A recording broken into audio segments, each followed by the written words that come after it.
তবে যাই বল, আজ মিলি খুব খেল দেখালো। সেই যা গল্প বললি। হ্যাঁ রে, তুই প্রীতমাকে কেন না বলেছিলিস?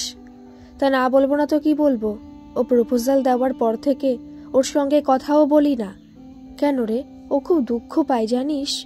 সেই দুঃখে ও ইংলিশ পড়াও ছেড়ে দিয়েছে। আমি বলেছিলাম যে এসব করে কিছু হবে না, সামনে বোর্ড, পড়াশোনা কর। বাবা, তোর তো এদিক নাই ওদিক আছে। অর্ক হেসে ফেলে। তারপর টুকটাক কথা চলতে থাকে। এমন সময় জাহ্নবীর ফোনে একটা নোটিফিকেশন আসে, মেসেজ রিকোয়েস্ট অ্যাকসেপ্ট করার। ও মেসেঞ্জারটা খোলে। ছেলেটার নাম আয়ুষ। আয়ুষকে ও চেনে, একই জায়গায় লাইফ সায়েন্স পড়ে। দু একবার জাহ্নবীকে খাতা দেখাতে বলেছিল আয়ুষ। মেসেজে লেখা, হাই, আমি আয়ুষ। লিখল জাহ্নবী। আরে কি আমি আমার খুব প্রিয় মানুষের থেকে তোর অ্যাকাউন্টটা পেয়েছি। প্রীতমা ওকে আয়ুষের গার্লফ্রেন্ডের নাম বলেছিল, রিমা। রিমা হলো জাহ্নবীর খুব ভালো বন্ধু। ও বলল, রিমার থেকে তো? Yes yes. আচ্ছা, এবার একটু কাজের কথায় আসা যাক। আয়ুষ লিখতে থাকলো, দেখ, আমি না ঠিক এই জেনারেশনের ছেলে মেয়েদের মতো নই। আমি একটু আলাদাই বলতে পারিস। খানিকটা তোর মতোই। গল্পের বই পড়ি, পুরনো দিনের সমস্ত আর্টিস্টদের গান শুনি। তাই আজকালকার জেনারেশনের ছেলে মেয়েদের থেকে তুই আলাদা বলে ভাবলাম তোর সঙ্গেই কথা বলা যায়। জাহ্নবী ফিক করে হেসে ফেলে। তাই দেখে অনামিকা বলে ওঠে, এই জাহ্নবী, হাসছিস কেন? ও ইশারা করে অনামিকাকে আসার জন্য। অনামিকা বসে বসে ওর চ্যাট দেখতে থাকে। জাহ্নবী লেখে, তুই রিমাকে কটা পুরনো রোমান্টিক গান পাঠা, ওর খুব ভালো লাগবে। আর ও গান শুনতে ভালোবাসে। হ্যাঁ, তা আমি জানি, কিন্তু তোর সঙ্গে আমার একটা গভীর আলোচনা আছে। আমি তো আর অদিত নই। জাহ্নবী লিখল, অদিতের নাম নিলে কান ধরে ওঠ বস করাবো বলছি। আচ্ছা আচ্ছা ঠিক আছে, বলছি না। ও মনে মনে ভাবল, এই অদিতটা দেখো, সবাইকে আমার কথা বলে রেখেছে। চিনি না, জানি না, সবাইকে যা পেরেছে আলফাল বলে গেছে। কাজের কথায় আসা যাক। আমি না আসলে একটু ব্ল্যাক ম্যাজিক নিয়ে চর্চা করছি। সেখানে আমি কি করতে পারি? আরে, আমি আসলে কালো জাদুর কথা বলছি। ব্ল্যাক ম্যাজিকের মানে আমিও জানি। হ্যাঁ, আসলে আমি যা বলছি, তারানাথ তান্ত্রিক পড়া আছে? বাবা ছেলে সবারগুলোই পড়েছি। ও আচ্ছা, আসলে আমি শুধু ছেলেতেই আটকে আছি। আই মিন বিভূতি না তারাদাস। ভালো। আর শোন জাহ্নবী, আমি না ঠিক শার্লক নই। আমি না একটু মাইক্রফটের মতো আছি। এই মেসেজ দেখে অনামিকা বিষম খেয়ে বলে উঠল, বাবা জাহ্নবী, এটা কে রে? নিজেকে মাইক্রফট বলছে। জাহ্নবী হেসে বলল, দাঁড়াও না, মোক্ষম একখানা উত্তর দিচ্ছি। ও আচ্ছা, আমি আসলে ভাবলাম তুই সিধু জ্যাঠা। কি যে বলিস না, এত প্রশংসা করে আমাকে লজ্জা দিস না।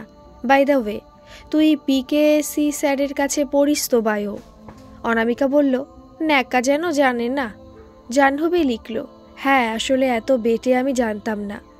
না মানে আমি তো বেটে নই। অনামিকা হেসে ফেলল। আমি নিজের কথা বলছি। আমি নিজে যে এত বেটো সেটা জানতাম না। আরে না না, তুই কেন বেটে হবি? তুই মেয়েদের যেমন হাইট হওয়া উচিত সেই অনুযায়ী একদম পারফেক্ট। আর তোর সব কিছুই একদম পারফেক্ট। সরি, কিছু মাইন্ড করিস না, আমি জাস্ট বলে ফেললাম। It's okay.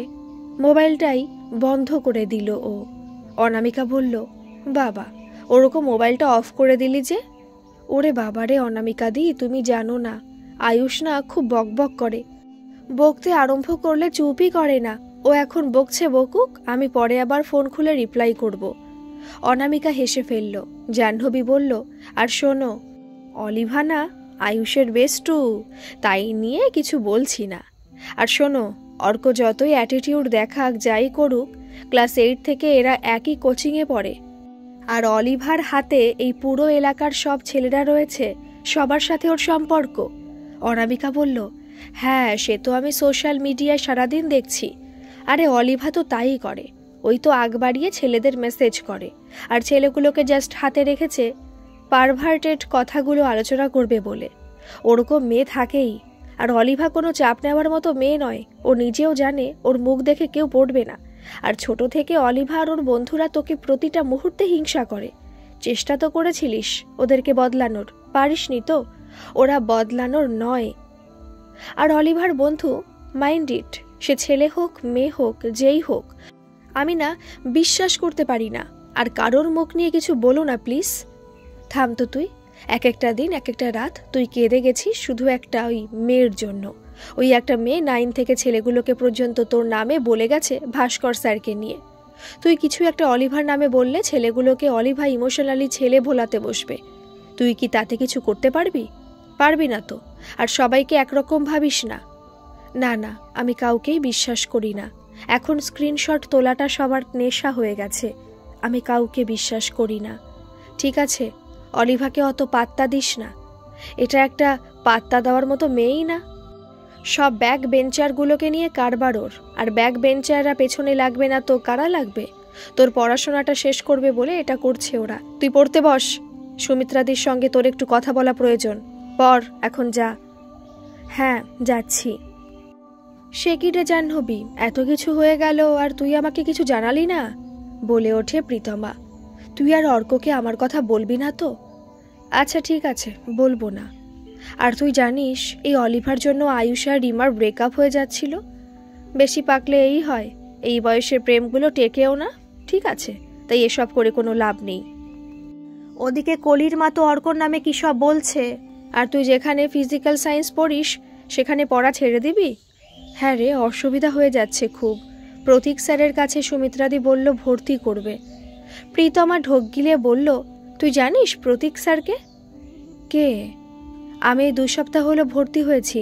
স্কুলেও সেরকম আসেনি আর তোকে মেসেজও করা হয়নি। উনি হলেন অনামিকাদি। তুমি সুমিত্রাদিকে বলো প্রতীক স্যারের কাছে ভর্তি না করতে। কেন রে, কি হয়েছে জাহ্নবী? প্রতীক স্যার অদিতের বাবা হন। আমি জানতাম না ওর বাবার নাম, আজ জানতে পারলাম। আমি শুধু জানতাম যে উনি কলেজে পড়ান, আর কিছুই জানতাম না। অদিতও কোনোদিন কিছু বলেনি, অর্কও বলেনি। আমি যাব না। আমি গেলেই অলিভারা কুৎসা রটাবে, আর আমি কিছুতেই অদিতের বাড়িতে পা রাখতে পারবো না। ধুর পাগলি, যা না। কি হয়েছে? এমন ভাব করবি যেন তুই অদিতকে চিনিসই না। আর শোন জাহ্নবী, মাথা ঠান্ডা করে শোন। তুই ভর্তি হলে খুব ভালো হবে। তোর ভর্তি হওয়াটা দরকার। ভীষণ শান্ত গলায় ওই কটি বাক্য বলল অনামিকা। জাহ্নবী কাঁদতে কাঁদতে ছাদে চলে যায়। কেলটু, একবার কি জাহ্নবীকে আনব্লক করে দেখব রে, ও আমাকে আনব্লক করেছে কিনা। অদিত আবার দেখল, না, আনব্লক করেনি জাহ্নবী। না রে কেলটু, করেনি। জানিস তো দিদিটার না এমনিতে খুব দুঃখ। ক্লাস 8 থেকে সারদা ভবনে থাকে। ও ভাবে কেউ কিছু বোঝে না। আমি তো বুঝি বল। কে ওকে সেটা বোঝাবে? তুই বোঝাবি কি? হঠাৎই ওর বাবার গলা শুনতে পেল। ওর মাকে উনি বলছেন, কাল থেকে একটা নতুন মেয়ে ভর্তি হচ্ছে।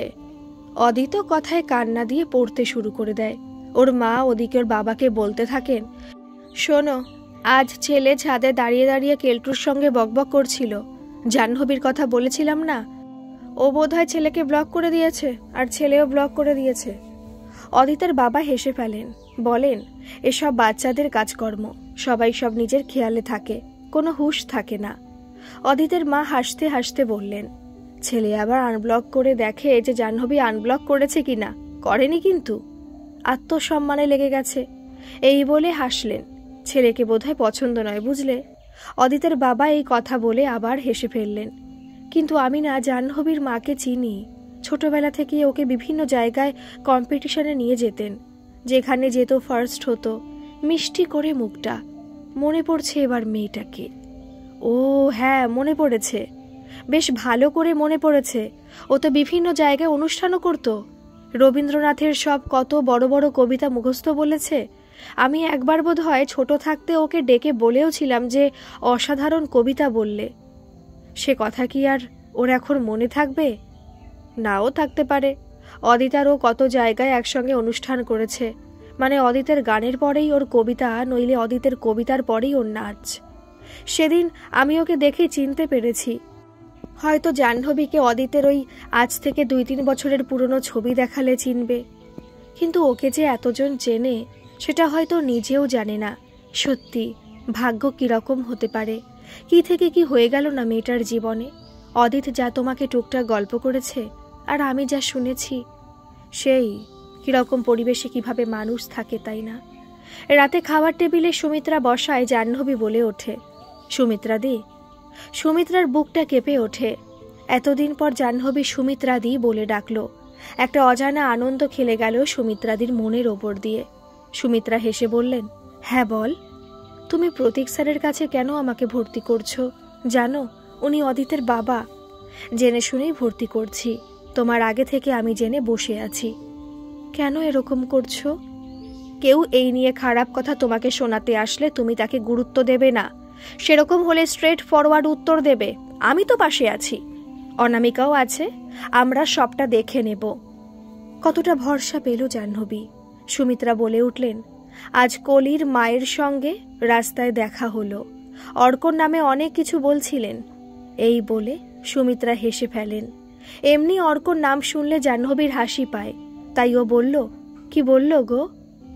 সুমিত্রা হাসতে হাসতে বললেন, বলল যে কলি নাকি প্রেমপত্রটা লেখেনি, ওকে ইচ্ছে করে ফাঁসানোর জন্য ওর এক বন্ধু জোর করে ওকে দিয়ে লিখিয়েছে। অনামিকা হাসতে হাসতে বলল, হাতের লেখা প্র্যাকটিস করা ছিল বুঝি? সুমিত্রা হাসতে হাসতে বললেন, আরও বলল যে ভীষণ অসভ্য নাকি, অদিতের নামে অনেক কিছু বলল। অদিতের নামে যা বলেছে ঠিক বলেছে, বলে ওঠে জাহ্নবী। সুমিত্রা বলে ওঠেন, এই জাহ্নবী, মারব কিন্তু। একদমই না, তোমার রাগ হয়েছে বলে ওর নামে যা বাজে কথা উনি বলেছেন সেটা ঠিক হয়ে যাবে নাকি? জাহ্নবী চুপ করে যায়। তারপর সুমিত্রা বলতে থাকেন, কলি তো আগে প্রতীক স্যারের কাছে পড়তো, ওখানে লাভ লেটার লেখে অর্কর জন্য, তারপর তো ছেড়ে দেয় পড়া। বিভিন্ন কথাবার্তার পর পরের দিনের স্কুল গেল না জাহ্নবী, বাড়িতেই ছিল। ওর খুব ভয় হচ্ছিল, অদিতের বাড়িতে পা রাখতে হবে, এটা ভেবেই ওর কেমন একটা লাগছিল। বিকেল 4:30 বেজে গেছে। আয়নার সামনে দাঁড়িয়ে চুল আঁচড়াচ্ছে ও। অনামিকা পেছনে এসে ওর মাথায় একটা সুন্দর বড় ক্লেচার ক্লিপ আটকে দিল। জাহ্নবী বলল, এসব কি করছো? অনামিকা হেসে বলল, এইবার একদম পারফেক্ট লাগছে, চোখে কাজলটা দিলি না কেন? আরে অনামিকা দি, কি বলছো বলো তো? প্রথম দিন কেউ ওরকমভাবে পড়তে যায়? অনামিকা হেসে ফেলে, বলে, আচ্ছা চল তুই আমার সঙ্গে। জাহ্নবী ব্যাগটা নিয়ে বেরিয়ে পড়ে। ভৌতবিজ্ঞান পড়েই ওর আবার অঙ্ক ক্লাস থাকবে। অঙ্ক ক্লাসে ও একাই চলে যাবে। লোকেশন অনুযায়ী টোটো থেকে নামলো দুজনে। সে গঙ্গার ঘাট থেকে একটুখানি এগিয়ে গেলে অদিতের বাড়ি। অনামিকা হাঁটতে হাঁটতে বলল, এমনি অনেক দেরি হয়ে গেছে রে, তাড়াতাড়ি পা চালা। ওর পা দুটো কাঁপছে থরথর করে, চোখ দিয়ে জল গড়িয়ে পড়ল। ও পারবে না এরকম ভাবে। তারপর অনামিকা হাঁটতে হাঁটতে বলল, জানিস, প্রতীক স্যার সুমিত্রাদিরও স্যার ছিলেন। আমিও তো ওনার কাছে ভর্তি হব পরের মাসে। ও কেঁদে ফেলে, বলে, আমি যাব না। অনামিকা জাহ্নবীকে কাছে টেনে নিয়ে হাঁটতে হাঁটতে বলে, এই খেপি, কাঁদিস না, চোখের জল মোছ। এত মিষ্টি লাগছে আর তুই এরকম কেঁদে সব নষ্ট করে ফেলছিস। আমি ওখানে পড়তে যাচ্ছি, মুখ দেখাতে না। বাবা, নে নে হয়েছে, চল এখন। অদিতের বাড়িতে পা রাখলো ও। অনামিকা বলল, নে, স্যারের থেকে পারমিশন নে। জাহ্নবী দেখে স্যার উল্টো মুখ করে বসে আছেন, আর সবাই বসে ফিজিক্সের অঙ্ক কষছে। স্যার, আসবো? দরজার দিকে তাকালেন স্যার। অদিতের সমস্ত হিসাব গুলিয়ে গেল। জাহ্নবীর থেকে যেন চোখ সরাতেই পারছে না। ওর যেন বিশ্বাসই হচ্ছে না যে জাহ্নবী ওর বাড়িতে। চিত্রাও অবাক হয়ে যায় ওকে দেখে। অর্ক সবচেয়ে বেশি অবাক হয় এই ভেবে যে জাহ্নবী ওকে তো কিছু বলল না যে এখানে ভর্তি হবে। স্যার বললেন, হ্যাঁ আসো, ওকে বসবার জায়গা করে দাও। অনি হাসতে হাসতে বলে উঠল, কিরে অদিত? অদিতের কানে অনির কথাটাও ঢুকল না। ওর হাতটা থমকে গেছে। অর্ক নিজেকে সামলে নিল। কোথাও একটা ওর ওপর চাপা অভিমানও হচ্ছে, আবার আনন্দও হচ্ছে। অর্কর সঙ্গে যে কি হচ্ছে, কেন এমন হচ্ছে, ও কিছুই টের পেল না। অদিতের মা জাহ্নবীকে জানালা দিয়ে দেখতে পেয়েই প্রতীক বাবুকে ডাকেন। স্যার তখন বললেন, এই অঞ্জন, তুই একটু সরে যা, নাও তুমি ওর পাশে বসো। ও বসবার পর স্যার বললেন, এত দেরি হলো কেন? জাহ্নবী কোনো উত্তরই করতে পারে না, ভয়ে হাত পা কাঁপতে থাকে। ওর এরকম অবস্থা হবে সেটা বুঝতে পেরেই উনি আর কিছু বললেন না। অনামিকা বাইরে থেকে স্যারকে আসছি বলে বেরিয়ে এলো। স্যার ভিতরের ঘরে ঢুকতেই অঞ্জন বলল, এই যে জাহ্নবী, এই অঙ্কগুলো করো, স্যার করতে দিয়েছেন। জাহ্নবী প্রশ্নগুলো টুকতে থাকলো। জাহ্নবী তো, বলে উঠলেন অদিতের মা। আমি চিনতে পেরেছি, ওকে আমি খুব ভালো করে চিনি। ছোটবেলার ওই মুখের সঙ্গে কোনো পার্থক্য নেই, মুখের আদলটা একরকমই আছে। বলে ওঠেন, স্যার। অদিতের মা হেসে ফেলেন। প্রতীকবাবু হাসতে হাসতে বললেন, তুমি কি ওর সঙ্গে গল্প করবে? সে তো ইচ্ছে করছেই, কিন্তু ও আবার ভয় পাবে না তো? জানি না, এমনি একটু ঘাবড়ে আছে, দেখছি কি করা যায়। তুমি না বললেও আমি চিনতে পেরেছি ওকে। আর ছেলেকে দেখেছো, চোখ একেবারে সরছেই না, অবাক হয়ে গেছে পুরো। সুমিত্রা আমার সঙ্গে যোগাযোগ করবার সময় জাহ্নবীর নামটা আমাকে কিন্তু একবারও বলেনি, খালি ও যে স্কুলে পড়ে সেই স্কুলের নামটা বলেছিল। যাই আমি ওদিকে। হ্যাঁ যাও। স্যার আবার এসে বসলেন। স্যারের একদম পায়ের কাছে বসে আছে জাহ্নবী, তবে ওনার দিকে মুখ করে বসে নেই। উনি ওর পেছনে এসে বসেছেন, ওনার দিকে মুখ করে বসবার মতো জায়গাও নেই ঘরটায়। স্যার একবার জাহ্নবীকে বললেন, দেখি তোমার মুখটা একবার। জাহ্নবী পেছন থেকে তাকায় স্যারের দিকে। স্যার ভালো করে জাহ্নবীকে দেখতে লাগলেন, তাতেও আরও ভয় পেয়ে গেল। স্যার ভালো করে ওকে পর্যবেক্ষণ করে বললেন, বেশ, নাও এই কটা অঙ্ক কষে ফেলো, তারপর ছুটির পর তোমার সঙ্গে আমার কথা আছে। জাহ্নবী এবারে ভয় মরেই যাবে। অদিত অবাক দৃষ্টিতে ওকে দেখেই যাচ্ছে। চিত্রা যেন এমন বিস্ময়কর দৃশ্য কোনোদিন দেখেনি। জাহ্নবী যে অর্ককে খেয়াল করেনি সেটা অর্ক টের পায়। মনে মনে একবার ভাবে যে জাহ্নবী একবারও ওকে খেয়াল করলো না, তাই নিয়ে আর বিশেষ মাথা ঘামালো না ও। এইবার খাতা নেওয়ার পালা। খাতা নেওয়ার সময় স্যার সবার সামনে বলে উঠলেন, তোমার নাম জাহ্নবী, তাই তো? জাহ্নবী আরও অবাক দৃষ্টিতে তাকিয়ে রইল। এও কি সম্ভব? ও খানিকটা অবাক হয়ে তুতলে বলে উঠল, হ্যাঁ, মানে হ্যাঁ। ওর থেকেও সবচেয়ে বেশি অবাক হয়েছে অনি, অর্ক, অঞ্জন, আর সবচেয়ে বেশি অবাক হয়েছে চিত্রা। অদিত সেরকম অবাক হয়নি, কারণ ও জানতো যে ওর মা জাহ্নবীকে ঠিক চিনবেন আর ওর বাবাকে সেই কথা জানাবেন। এরপর স্যার বললেন, অসাধারণ কবিতা বলো, তাই তো? এরকমভাবে অবাক হবে জাহ্নবী সেটাও ভাবতেও পারিনি। ও আবার বলল, ভালো মানে? তুমি কবিতা বলো তো? হ্যাঁ বলি। স্যার মাথা নেড়ে বললেন, কবিগুরুর নির্ঝরের স্বপ্নভঙ্গ মনে পড়ে? অনেক দিনের আগের কথা, বিয়ে মাঠ, অনেক মানুষের সমাহার, তুমি কবিতা বললে আর সকলের হাততালি পড়ল। প্রতিযোগিতাও তুমি প্রথম হলে, মনে পড়ে? ওর কি আর অত কথা মনে আছে? কত জায়গায় তো গেছে, কিন্তু অবাক হয়ে স্যারের মুখের দিকে তাকিয়েছিল। অর্ক যেন স্যারের মুখের থেকে চোখ সরাতে পারছিল না। চিত্রার প্রতিটা আচার আচরণে বিস্ময় প্রকাশ পাচ্ছিল। অনি আর অঞ্জন হেসেই যাচ্ছে। তবে অদিত এত ছোটবেলা থেকে জাহ্নবীকে চেনে, ওর বাবা সেটাও এতদিন ধরে বুঝতে পারেনি। ও শেষে খাতাটা দিয়ে বলে উঠল, বাবা আমি যাচ্ছি। না যাবে না, সবাই যাবে, তারপর তুমি যাবে। জাহ্নবী দেখে একে একে সবাই অদিতের সঙ্গে ঘরেই গেল। অর্কও গেল। অঞ্জন, চিত্রার বাকি যারা ছিল তারা বেরিয়ে গেল। জাহ্নবীকে প্রতীকবাবু বললেন, তুমি একটু থেকে যাও, ভাস্কর স্যারের কাছেই তো যাবে এখন, তাই তো? জাহ্নবীকে যে আরও কত অবাক হতে হবে সেটাও কিছুতেই বুঝতে পারল না। সে ঘর ফাঁকা হয়ে যাওয়ার পর স্যার বললেন, তবে জাহ্নবী, তুমি খুব ভালো স্কুলের স্টুডেন্ট। তোমার কোন কোন চ্যাপ্টার বাকি সেটা আমাকে বলো, কারণ আমার ওদের পুরো সিলেবাস শেষ করানো হয়ে গেছে। যেখানে যেখানে অসুবিধা আছে তুমি আমাকে বলো। সপ্তাহের যে কোনো একটা দিন ভোরবেলায় এসে আমার কাছে পড়ে যাবে। আর শোনো, আন্টি তোমার সঙ্গে একটু গল্প করবে বলছে, আমি আন্টিকে ডাকছি, কেমন? এইবারে জাহ্নবী ওনার কথার টানে একটা স্নেহ এবং আন্তরিকতা অনুভব করল। কিরে অদিত, কি হাল হয়ে গেল রে তোর? হেসে ওঠে অনি। অদিত দরজায় পিঠ ঠেকিয়ে বলল, অর্ক, অর্ক, আমি যেন বিশ্বাস করতে পারছি না যে জাহ্নবী এসেছে, তাও আমার বাড়িতে। অর্ক মুচকি হেসে বলল, তোর কি তাতে খুব খারাপ লাগছে নাকি ভালো লাগছে? এইবারে অদিত হালকা হাসে। হেসে অর্ককে বলে, জাহ্নবী আমার সঙ্গে কথা বলে না, কিন্তু দেখ ওকে সেই তো আসতে হলো। অনি বলল, ওর চোখ মুখ দেখেই বোঝা যাচ্ছে যে ওকে জোর করে এখানে ভর্তি করা হয়েছে। বেশ হয়েছে, ওর আমাকে দেখলে চোখ ঘুরিয়ে নেওয়া, আমাকে দেখলে অন্য রাস্তা ধরা, আমার সঙ্গে ধাক্কা খেলে আমাকে সবার সামনে কথা শুনিয়ে দেওয়া, এবার কেমন মজা, দেখ কেমন লাগে। এই বলে অদিত হেসে ফেলে। তারপর হাসতে হাসতে বলে, কিরে অর্ক, তুই কি বলিস? অর্ক একদম চুপ করে দাঁড়িয়েছিল, কোনো মুখভঙ্গি করেনি। এই কথা শুনে ম্লান হাসে খালি।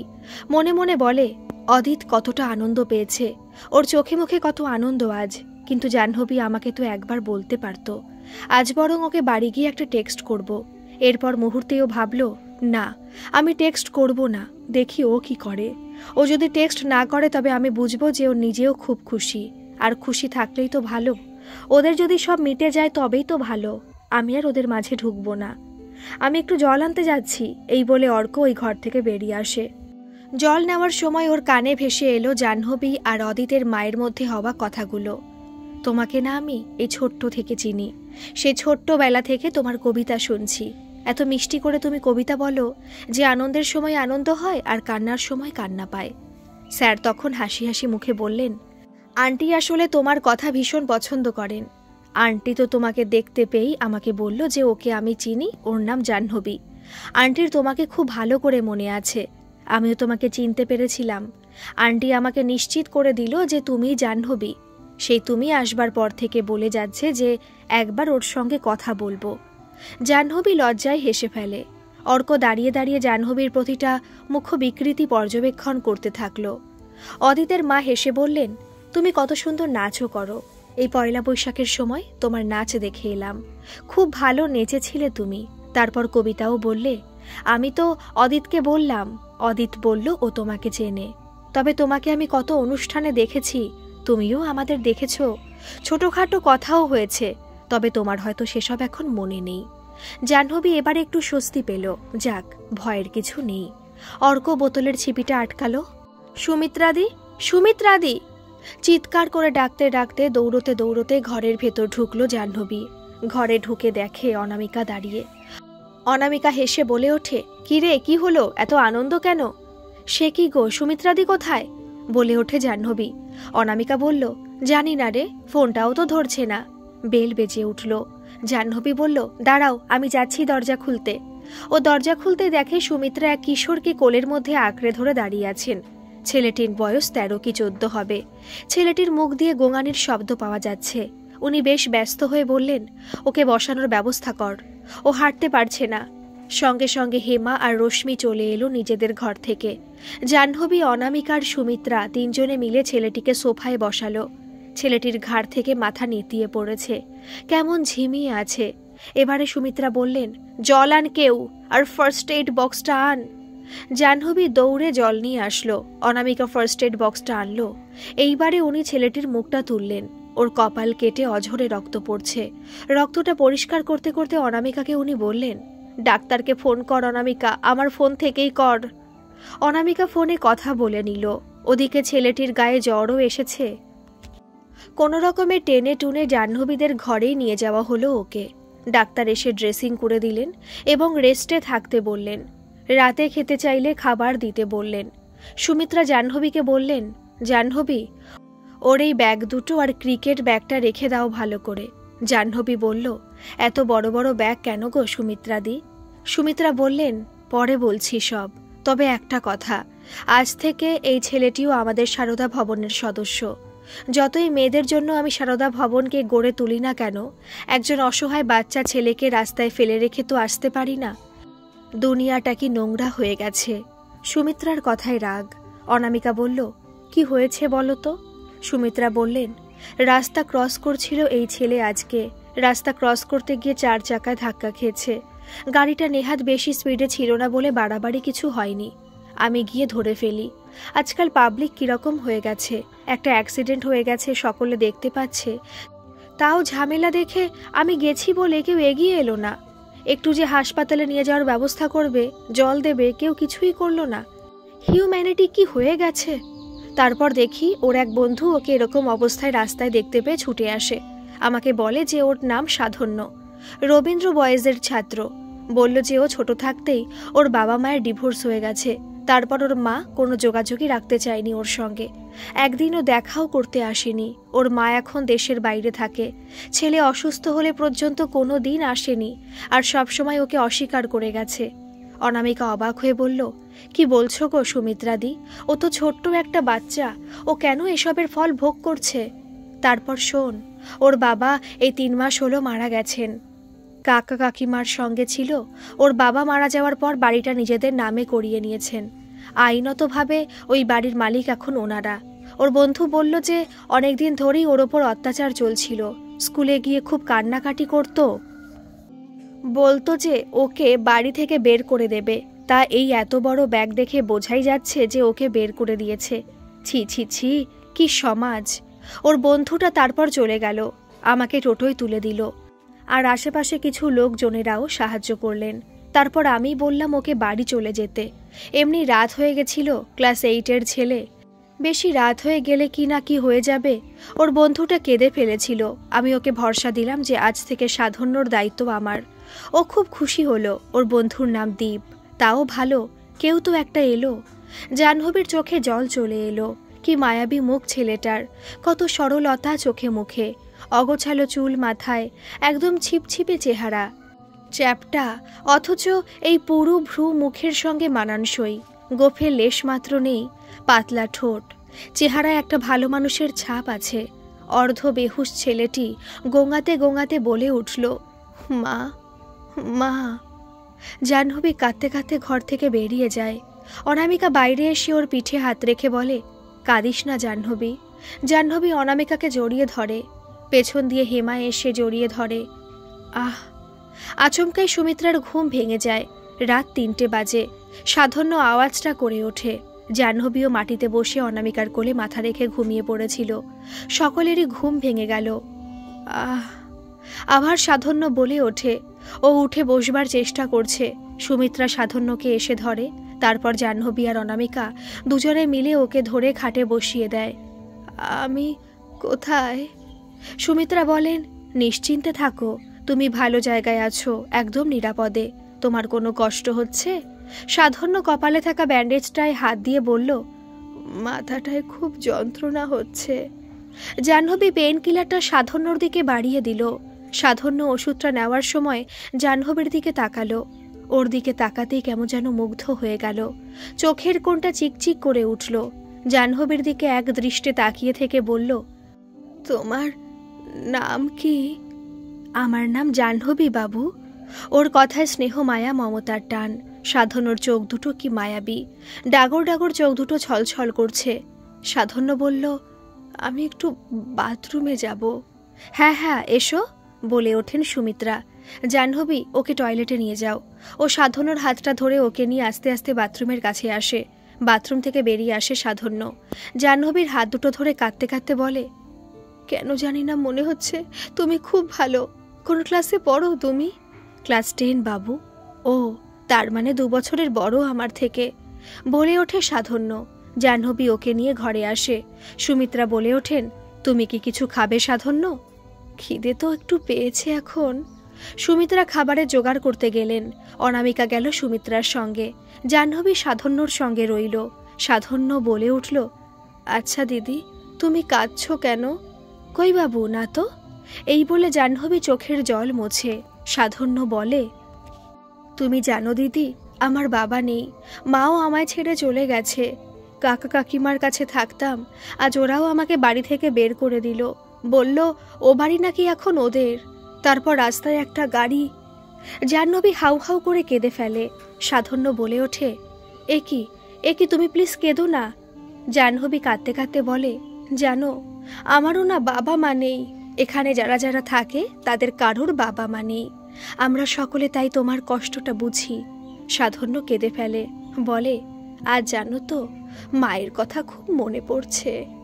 জাহ্নবী বলল, এবার থেকে তুমি এখানেই থাকবে, আর সুমিত্রাদি না তোমাকে একদম মায়ের মতো আদরে বড় করবে। অনামিকা একটা ঘর খুলে দিয়ে বলল, জাহ্নবী, তুই এই ঘরে সাধন্যর জিনিসপত্রগুলো রাখ। জাহ্নবী চলে যায় পাশের ঘরে। সেখানে সাধন্যর গুটি কয়েক জামা কাপড় আলমারিতে গুছিয়ে রাখল, তার সঙ্গে তার স্কুলের জামাটা। তারপর তার বই খাতাগুলো টেবিলে গুছিয়ে রাখল। হঠাৎ জাহ্নবী টের পেল সাধন্য এসেছে। ও পেছন ঘুরে বলল, এ কি, তুমি আসতে গেলে কেন? সাধন্যর হাতে ওর ব্যাট। ও বলল, বাড়ি থেকে বেরোনোর সময় এই ব্যাটটা ভাগ্যিস নিয়েছিলাম। এটা আমার বড় প্রিয়, জানো তো, বাবা কিনে দিয়েছিল। আর ওই ব্যাগের সামনের চেনে আমার মেডেলগুলো আছে, আর ওই 2 নম্বর ব্যাগটায় আছে আমার ট্রফিগুলো। এগুলো আমার খুব প্রিয়। জাহ্নবী সব গোছাতে থাকে, তারপর নিজের ঘরে নিয়ে ওকে যায়। সুমিত্রা ওকে দুধ, ডিম সেদ্ধ আর আলু সেদ্ধ খেতে দিল। সাধন্য সেগুলো খেতে লাগলো। তারপর ওকে চেঞ্জ করে নিতে বলা হলো।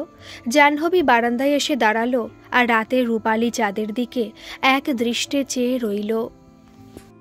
পায়ে এখনো একটা ব্যথা আছে, বলে ওঠে সাধন্য। হেমা বলে উঠল, খুব লেগেছে না?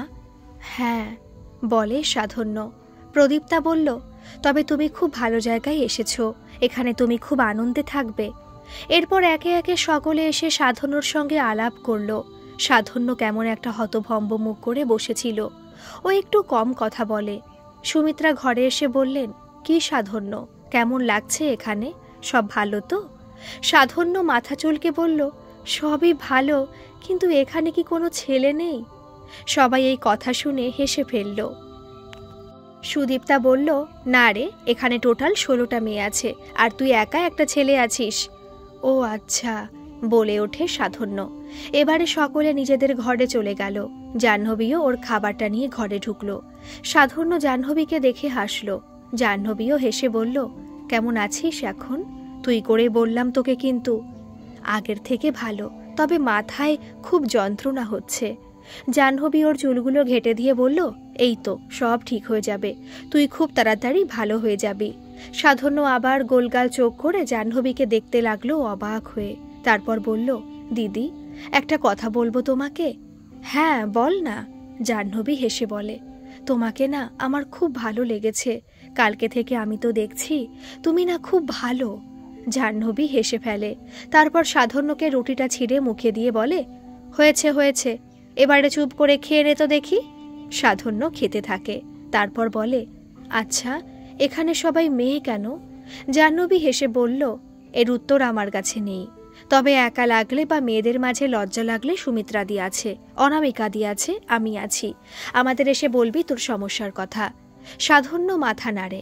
তারপর জাহ্নবী ওর মুখ মুছিয়ে দেয়। তারপর ওকে ওষুধ খাওয়ায়। ওষুধ খাওয়ানোর পর সাধন্য বালিশে মাথা রাখল। জাহ্নবী টেবিলে জলের গ্লাসটা রেখে দিয়ে যখন যেতে গেল, তখন সাধন্য ওর হাতটা টেনে ধরল। জাহ্নবী বলল, কি রে, কিছু বলবি? তুমি আর একটু থেকে যাও না, মিনতি করে সাধন্য। জাহ্নবী হেসে বলল, আচ্ছা ঠিক আছে, আমি তোর মাথায় হাত বুলিয়ে দিচ্ছি, তুই ঘুমিয়ে পড়, আমি তারপর যাব। সাধন্য ওর হাতটা ধরে রাখল। অনামিকার সুমিত্রা বাইরে থেকে সব কাণ্ড দেখে হেসে ফেলল।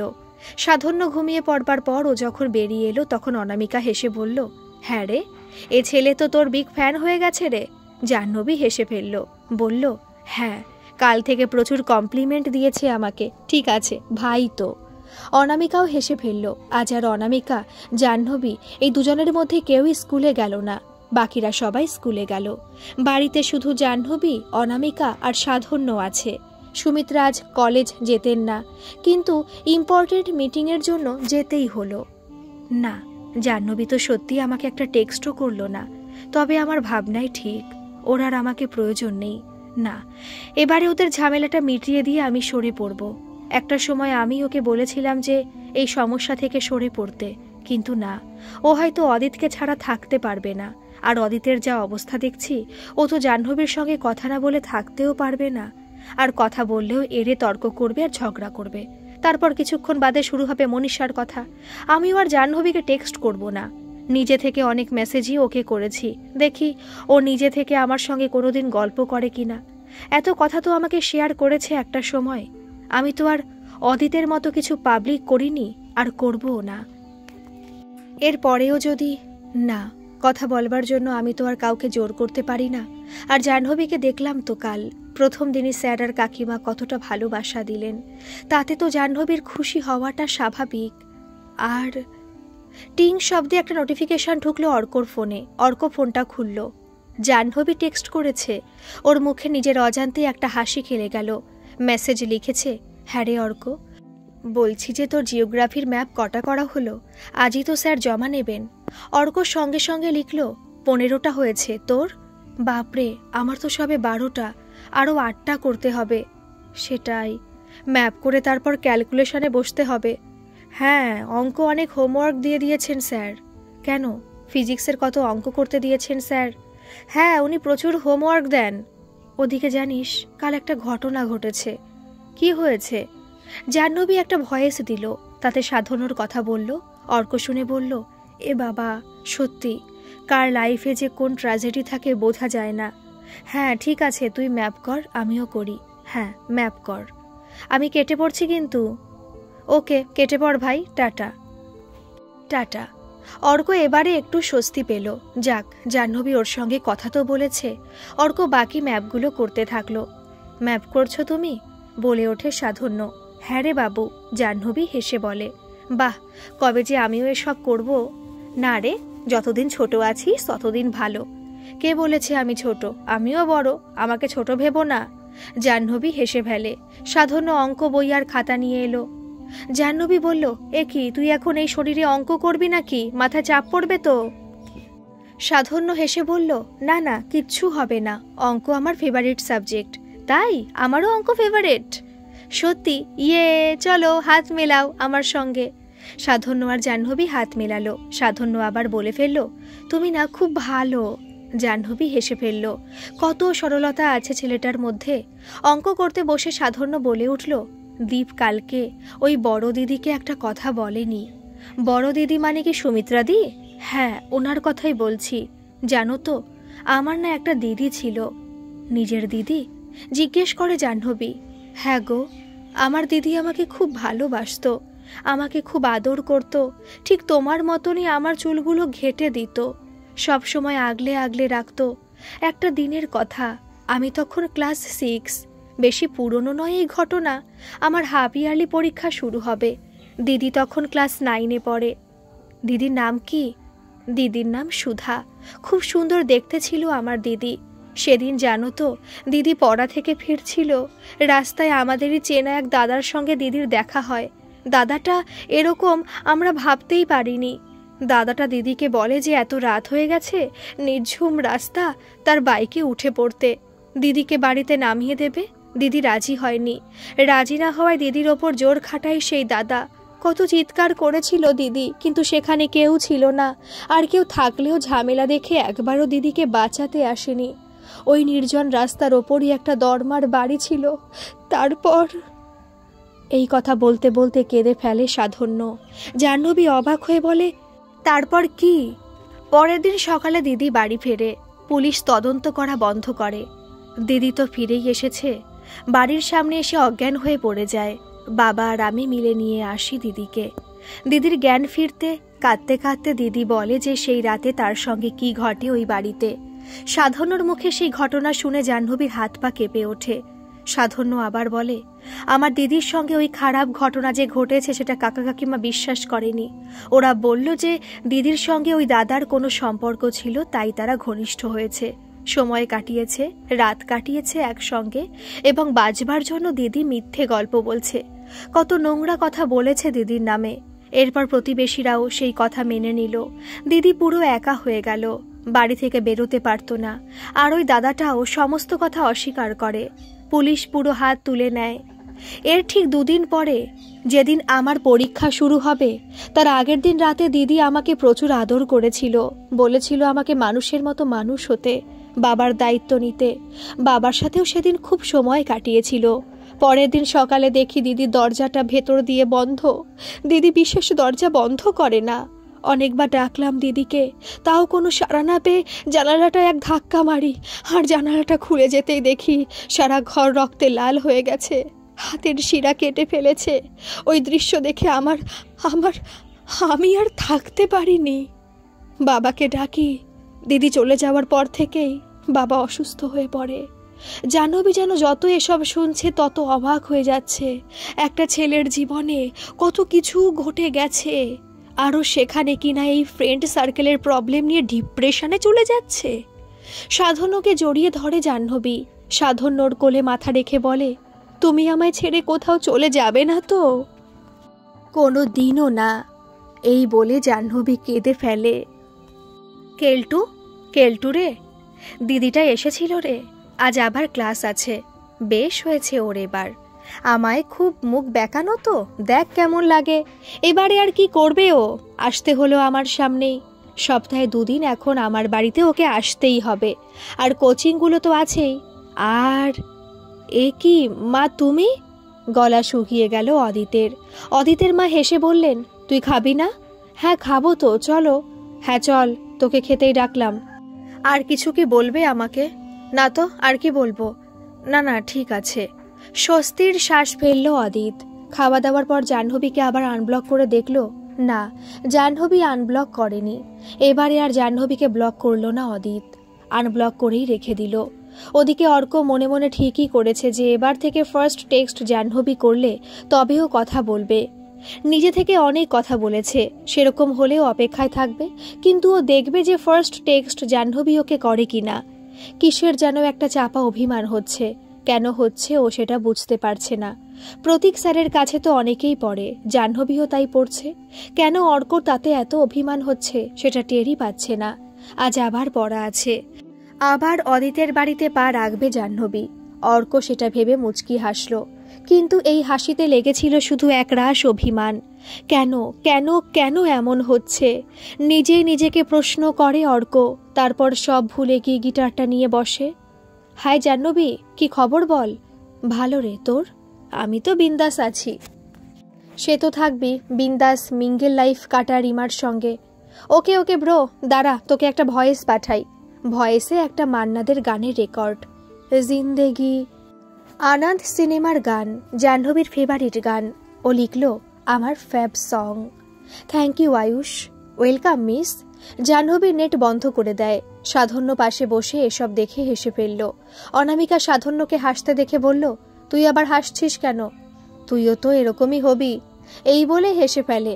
কে বলেছে আমার একটা পার্সোনালিটি আছে? সাধন্যর এই কথা শুনে সবাই হেসে ফেলে। হঠাৎই সুমিত্রা ফোনে কথা বলতে বলতে উত্তেজিত হয়ে পড়েন। ওনাকে উত্তেজিত অবস্থায় সহজে দেখা যায় না। অনামিকা বলে ওঠে, কি হয়েছে গো? সুমিত্রা ফোনটা কেটে খাটের ওপর ছুঁড়ে ফেলে দিয়ে বলেন, কি আবার হবে? কলেজের হস্টেলে নোংরামি হয়েছে, এখন মেয়েটা ফোন করে কাঁদছে।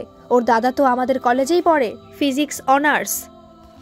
হস্টেলে ওর দাদাকে জিজ্ঞেস করেছে সিনিয়ররা কোন ডেপথ। ডেপথ মানে ডিপার্টমেন্ট, সেটা বুঝতে পারিনি, গালাগালি করেছে। এটা তো কমন ব্যাপার। তারপর জ্বলন্ত বাল্বে কিস করতে বলেছে, কিসও করেছে। ঠোঁটের অবস্থা গুরুতর। এখন সেই ছেলেটিকে হস্টেলের এক জুনিয়র দেখতে পায় যে গলায় দড়ি দিয়ে সুইসাইড অ্যাটেম্প্ট করতে যাচ্ছে। তাই ওর বোন খবর পেয়ে আমাকে ফোন করে হাউ হাউ করে কাঁদছে। এত নোংরা না আজকালকার ছেলেমেয়েরা? ওর বোনকে ইঙ্গিত করে কোনো নোংরা কথা বলাতেই ও এমনটা করতে গেছে। তার ওপর শারীরিক অত্যাচার করেছে ওর ওপর। আমি কি করব বলতো? আমার হাতে তো কিছু নেই, মাথাটা গরম হয়ে গেছে। জাহ্নবী খালি ভাবতে লাগলো যে মানুষের জীবনে কি না কি ঘটে যাচ্ছে, আর সেখানে অলিভা শুধু বলেছে সে অদিতের প্রতি জাহ্নবীর একতরফা ভালোবাসা আছে। জাহ্নবী ছেলেদের সঙ্গ চায়। অদিত ওকে ভালোবাসে না, কিন্তু জাহ্নবী কিনা ওর জন্য পাগল। এই কথা শুনে জীবনে প্রথম সুইসাইড অ্যাটেম্প্ট করতে যায়ও, পারেনি। অনামিকা সেদিন জাহ্নবীকে অনেকটা মেন্টাল সাপোর্ট দিয়েছিল। এই কথা শুধু জাহ্নবী আর অনামিকা ছাড়া আর কেউ জানে না। জাহ্নবীর এখন নিজেকে কতটা বোকা মনে হচ্ছে। নিজের প্রিয় জামাটা বের করলো, সেই জামাটা যেটা পরলে একদম পালকের মতো লাগে জাহ্নবীকে। ঠিক স্লিভলেস নয় যে জামাটা, মনে পড়ছে সেই জামাটা পরলো। যদিও বা নিজেকে সুন্দর দেখানোর জন্য সেটা পরেনি, হাতের কাছে ছিল তাই গায়ে গলিয়ে নিয়েছে। ব্যাগটা নিয়ে চলে গেল অদিতের বাড়ি পড়তে। স্যার আসবো? আবার বিস্ময় নয়নে তাকায় অদিত। ওই তো জাহ্নবী এসেছে। মুখে ওর অজান্তেই এক হাসি খেলে গেল। অর্ক অদিতের সে হাসি দেখে নিজের চোখটা খাতায় নামিয়ে নিল। স্যার বললেন, নাও তুমি এখানে চলে এসো। অর্কর পাশে বসবার জায়গা করে দিলেন স্যার। জাহ্নবী সেখানে বসল। অর্কর পাশে জাহ্নবীকে দেখে বেশ ভালো মতনই রেগে গেল অদিত। অর্ক অদিতের চোখ মুখের অবস্থা দেখে মুচকি হাসল, পুরো বাচ্চাদের মতো রাগ করে। তারপর দিন শেষে অর্ককেই কাঁদতে কাঁদতে বলে যে কেন সে এরকম করছে। ওদিকে অর্ক যে কি করলো ওর সঙ্গে সেটাই বুঝতে পারে না। জাহ্নবীকে কি আর কিডন্যাপ করে নিয়ে যাচ্ছে ভগবান জানেন। এমন করবে যেন মনে হয় যে জাহ্নবী ওর সঙ্গে ছাড়া আর কারোর সঙ্গে এই দুনিয়ায় মিশবে না, কথা বলবে না। খালি ওর ওই রোম্যান্টিক কথা শুনবে, তারপর শুনবে মনীষার কথা, ওই একটাই বাক্য, আমি ওকেই লাভ অ্যান্ড লাইক করি। পড়া শেষ হতে জাহ্নবী ব্যাগ গোছাতে লাগলো। অদিতের মা ওকে ব্যস্ত হয়ে ব্যাগ গোছাতে দেখে বললেন, হিস্ট্রি ক্লাসে যাবে তো? হ্যাঁ কাকিমা। তবে এত তাড়া করছো কেন? আধ ঘন্টা পর বেরিও। এখন এখানে সবাই থাকবে, তুমি ওদের সঙ্গে বসে গল্প করো। একা এখন কোথায় যাবে? জাহ্নবী বলল, আমার প্রিয় জায়গা কাকিমা, গঙ্গার ঘাট। বাহ, খুব ভালো লাগে বুঝি, কিন্তু এখন গেলে ঠান্ডা লেগে যেতে পারে, বৃষ্টি যখন তখন নেমে যেতে পারে, আর আজও বৃষ্টি পড়েছে। জলো ওয়েদার, তুমি এখানেই থাকো কেমন, সবার সঙ্গে তুমি বেরিও। এত করে বলাই ও আর কথার অবাধ্য হতে পারল না। ওর তো আর মা নেই, তাই মায়ের মতো করে কাকিমা বলায় কি করে তার কথা অমান্য করতে পারে। অদিতরা যেখানে ছিল সেই ঘরে অদিতের মা জাহ্নবীকে বসতে বললেন। সব জায়গা ছেড়ে জাহ্নবী জানালায় উঠে বসে পড়ল। তাই দেখে অর্ক হেসে বলল, তুই শেষে ওখানে গিয়ে বসলি কেন? এটাই বেস্ট জায়গা ব্রো। অর্ক আর জাহ্নবী দুজনেই হেসে ফেলল। ওকে এত হেসে হেসে অর্কর সঙ্গে কথা বলতে দেখে অদিতের নিজেকে অপরাধী মনে হলো। ওর নিজেরই মনে হলো যে সত্যি ওরই কোনো দোষ আছে, নইলে অর্কর সঙ্গে তো ওর কোনো ঝগড়া ঝামেলা নেই। ঠিক সেই সময় জাহ্নবীর পায়ে এসে কেলটু মাথা ঘষতে লাগলো। জাহ্নবী খুশিতে ডগমগ হয়ে কেলটুকে কোলে নিয়ে আদর করতে লাগলো। অদিতের মা দরজার পাশে দাঁড়িয়ে ওকে কেলটুকে আদর করতে দেখে হেসে ফেললেন। জাহ্নবী হাসতে হাসতে বলল, তুই কেলটু না, কিরে দুষ্টু বুড়ো? এই বলে চটকাতে লাগলো। অর্ক বলল, কেলটুর প্রতি আমার একটু অ্যালার্জি আছে, আমাকেও আছড়ে দিয়েছিল এককালে। জাহ্নবী তাই শুনে হাসতে হাসতে বলল, তুমি দাদাটাকে আছড়েছ দুষ্টু বুড়ো? ওলে বাবালে, ছোট তো, কেউ কেউ করে ডাকে, আবার কেউ নয় বলো ম্যাও। অদিতের মুখে কতটা আনন্দের আর খুশির ছাপ ফুটে উঠল, মুখে কি হাসি, মন যেন একেবারে উৎফুল্ল হয়ে উঠল। অনি ফিক ফিক করে হাসতে হাসতে বলল, হ্যাঁ রে অর্ক। অদিতের মুখে জাস্ট হাসিটা দেখ, কি স্ফূর্তি ভাই ওর মুখে, মনে দেখ দেখ কিভাবে দেখছে জাহ্নবীকে। অর্ক খালি মুচকি হাসে, মনে মনে বলে, অদিতটা না মাথা মোটা, ভদ্র ব্যবহার করে, ঝগড়া না করে, মনীষা মনীষা করে, কান্নাকাটি না করে বলে দে না মনের কথা। বড় জোর নাই বলবে। জাহ্নবীকে কেন কষ্ট দিয়ে যাচ্ছিস? ও তো কোনো দোষ করেনি। আর জাহ্নবী বোধহয় ওর সঙ্গে কথা না বলে ভালোই আছে। অনেকদিন পর বোধহয় মেয়েটা আবার হাসছে, হয়তো আমার সঙ্গে বন্ধুত্ব হয়ে ওর ভালোই হয়েছে। না না না না, আমি এরকম ভাবছি কেন? এ হতে পারে না, হয়তো ওরও আদিতের সঙ্গে কথা না বলে খারাপ লাগছে, কষ্ট পাচ্ছে। আমার সামনে বা অন্য কারোর সামনে সেটা প্রকাশ করছে না, এটাও তো হতে পারে। তবে তবে সেদিন যে জাহ্নবী আমাকে বলল যে লাইফে নাকি সত্যিও এত হাসেনি, আমার কথায় নাকি এত হাসি পেয়েছে যে ওর ত্রিকোণমিতির অঙ্কগুলো পরপর নেমে গেল, এমন মাথা খুলে গেল। এমনি এমনি কি আর বলবে? না, হয়তো দিন শেষে ওরও কান্না পায়, বলার মানুষ পায় না। অনি বলল, ওই কিরে, কি ভাবছিস? হ্যাঁ। ভাবের জগৎ থেকে বাস্তবে ফিরে এলো অর্ক। না, কিছু ভাবছি না, ওই দেখছি আর কি অদিতকে। আমি তো তোর সামনে, বলে ওঠে অদিত। ও তাই তো, চমকে যায় অর্ক। জাহ্নবী জানলায় উঠে কেলটুকে কোলে নিয়ে বসে আছে। কেলটুও জাহ্নবীকে একটুও আঁচড়ালো না। হঠাৎ করে জাহ্নবী বলল, এ তো আমার সোনা কেলটু, ছোট্ট বাবু তো। অনি হাসতে হাসতে বলল, সোনা বাবু, কিছুই বাদ দিলি না তো? জাহ্নবী বলল, এই দাদাটার কথায় একদম কান দেবে না। অর্করও ভীষণ হাসি পাচ্ছে জাহ্নবীকে দেখে। এইবারে অদিত বলে ওঠে, অর্ক, আমি তো দেখছি এখন আমার থেকে কেলটু বেশি আপন হয়েছে। এই কথা শুনে অঞ্জন হেসে ফেলে আর জাহ্নবীকে বলে, ভাই কি বলছে রে? অর্ক হাসতে হাসতে বেশ কায়দা করে চশমাটাকে নাকের ওপর রেখে বলল, তোর শখটা তবে কি? তুই কি মানে কেলটুর জায়গায় যেতে চাইছিস? মানে ওই তুই যদি কেলটু হতিস। অর্ক, ওকে বলে দে যে কেলটু ওর থেকে ভালো, ওর সাথে নিজের যাতে তুলনা না করে, বলে ওঠে জাহ্নবী। ওকে ম্যাডামজি, বলে ওঠে অর্ক। আমি ওসব মানে করে কিছু বলিনি, তোরাই ভুলভাল মানে করছিস, বলে ওঠে অদিত। অর্ক বলল, তুই যা বলেছিস কথাটার মানে ওরকমই দাঁড়ায়। অদিতের মা সকলের জন্য চা করে আনলেন আর সকলকে বিস্কুট আর মুড়ি মেখে দিলেন। জাহ্নবীকে বললেন, তুমি কি চা খাবে? না কাকিমা, আমার পেট ভর্তি আছে। একটু মুড়ি খাও, তোমাকে একটু মুড়ি আলাদা করে মেখে দেব? না না, একদম ঠিক আছে, আমি শুধু একটু বোতলে জল ভরব। বেশ, আসো তবে, তুমি ওদের সঙ্গে বসে তবে মুড়ি খাও না বাটি থেকে নিয়ে। না না, একদম ঠিক আছে। বিস্কুট খাও? না না, একদম ঠিক আছে, আমার পেট ভর্তি। অদিতের মা বুঝে গেলেন যে এটাই হলো জাহ্নবীর জেদ।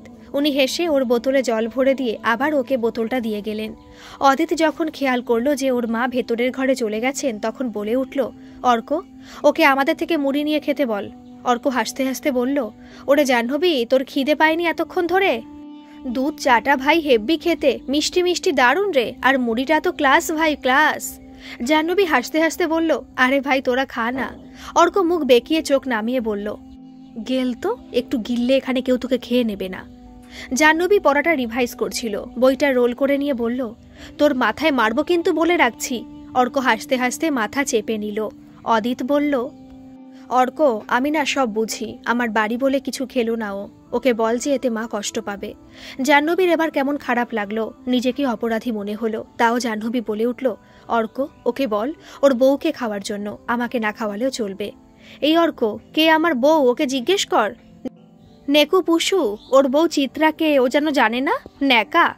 এই শুনে সকলে হেসে উঠল। অর্ক হাসতে হাসতে বলল, না ভাই, আর যাই হোক অদিতের বউও নয়। আমার কিন্তু এবার মাথা গরম হয়ে যাচ্ছে।